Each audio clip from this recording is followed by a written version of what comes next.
Alors, voici un petit résumé pour la règle numéro 5 quand on veut écrire le nombre 100 et le nombre 20 en lettres. Donc, c'est la règle la plus compliquée. On a deux conditions à respecter.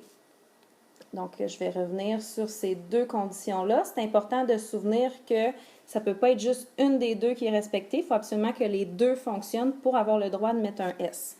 Donc, la première condition, il faut que le nombre soit multiplié.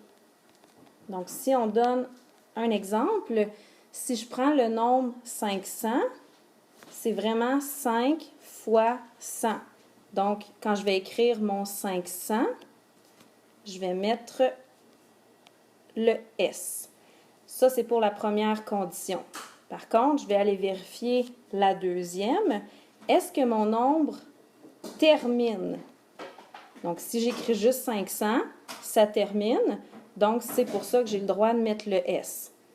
Maintenant, la deuxième condition, si jamais mon nombre ne termine pas, donc si j'ai dans mon nombre 500 millions, 200 000, etc., donc il n'est pas placé à la toute fin, ce que je peux faire, je vais m'ajouter une page.